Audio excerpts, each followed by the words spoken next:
ब्रह्मांड। कोई भी वैज्ञानिक या व्यक्ति यह गुत्थी नहीं सुलझा पाया कि ब्रह्मांड का अस्तित्व कैसे है और यह ब्रह्मांड बना कैसे।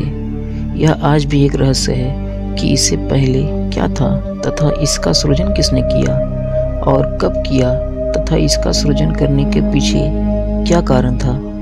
अनेकों अनसुलझे प्रश्न हैं जिसका केवल एक निश्चित उत्तर किसी के पास भी नहीं है। वैज्ञानिक दृष्टिकोण से देखा जाए तो कुछ सिद्धांत मौजूद हैं, किंतु वह जवाब खुद में अनेकों प्रश्न खड़े कर देते हैं जिनका जवाब एक बार फिर से इंसानों के पास नहीं होता।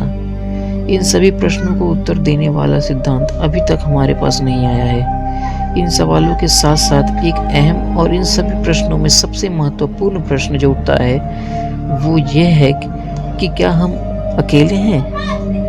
हाय दोस्तों, मेरा नाम है आकाश और स्वागत है आपका यूनिवर्सियम में। दोस्तों, देखने लायक ब्रह्मांड का व्यास की बात की जाए तो वह 90 अरब प्रकाश वर्ष है, जिसमें कम से कम 1 अरब आकाश गंगाएं हैं और उन प्रत्येक आकाश गंगाओं में कम से कम 1 अरब तारे हैं।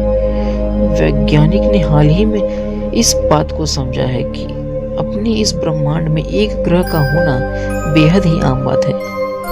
तो यह भी जाहिर सी बात होगी कि ब्रह्मांड में पृथ्वी जैसे या फिर हैबिटेबल जोन या फिर कहा जाए जो सिर्फ पृथ्वी की तरह रहने वाले हो, ऐसे ग्रह भी बहुत हैं। इसका मतलब तो सिद्ध तौर पे यही निकलता है कि अपने इस अनंत ब्रह्मांड में अनेकों ऐसे ग्रह मौजूद होंगे जिन पे जीवन के होने और जीवन के विकसित होने का अनोखा अवसर होगा, जिन पर हमारी तरह के लोग रहते होंगे और वर्तमान समय में इन्हें एलियंस के नाम से भी जाना जाता है। यह भी हो सकता है कि वो एलियन हम इंसानों जितने ही बुद्धिमान हो, या फिर यह भी हो सकता है कि वो हमसे बहुत बुद्धिमान हो। कुछ चश्मदीद गवाहों की तथा कुछ वैज्ञानिकों की बात करें तो उनका मानना है कि एलियंस असल में होते हैं तथा साथ ही साथ वह पृथ्वी पे आते भी रहते हैं। वर्तमान समय की अगर बात की जाए तो दुनिया भर में लोग एलियंस को यूएफओ के साथ जोड़ते हैं। आकाश में उड़ती किसी भी अनजान वस्तु को यूएफओ कहा जाता है और ऐसे अपने आंखों से देखने का दावा भी करते हैं तथा इनको देखने वाले इनका संबंध उन्हीं एलियंस या फिर परग्रही दुनिया से करते हैं, क्योंकि इन यूएफओ की चाल चलन असाधारण, अद्भुत, अजीबोगरीब और प्रभावशाली क्षमता मनुष्य द्वारा निर्मित और काम में आने वाले उपकरणों से भी बिल्कुल मेल नहीं खाती, चाहे वो सेना के उपकरण हो या फिर रोजमर्रा के। कुछ चश्मदीदों का तो यह कहना है कि यह यूएफओ आसमान में इस तरह उड़ रहे हो जैसे इन पर फिजिक्स के नियम काम ही ना करते हों। यही वजह है कि देखने वाला मजबूर हो जाता है कि आखिर यह है क्या तथा ये आई कहां से है। दोस्तों, दुनिया में अनेकों ऐसे विद्वान भी हैं जो इनका ऊपर यकीन करते हैं।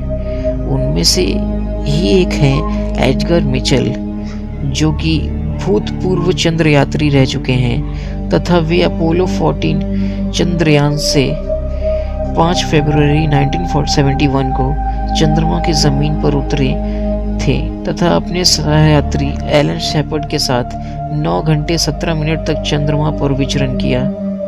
उनका कहना है हम अकेले नहीं हैं तथा उनके इस बात में कोई शक भी नहीं कि एलियंस का अस्तित्व है। साथ ही साथ उनका यह भी मानना है कि अमेरिका की सरकार उनके बारे में जानती है तथा जनता को उनसे संबंधित किसी भी प्रकार की जानकारी की भनक ना लग सके, इसलिए वह ये बात को छुपाती है। तथा साथ ही साथ उनका यह भी कहना है कि अमेरिका सरकार के पास वे सारे सबूत हैं जिसने एलियन के होने की बात की पुष्टि की जा सके।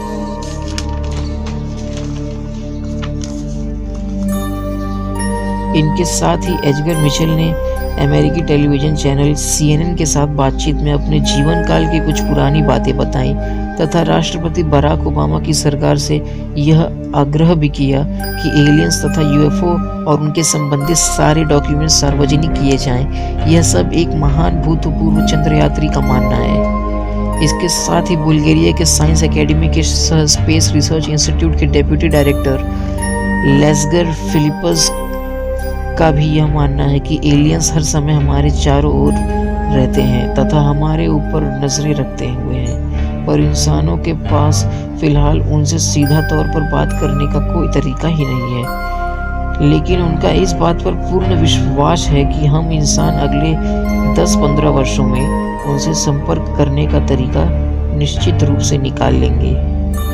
इतने महान विद्वानों की ये सोच से ये जाहिर होता है कि इनका एलियंस पे अस्तित्व पर पूरा विश्वास है।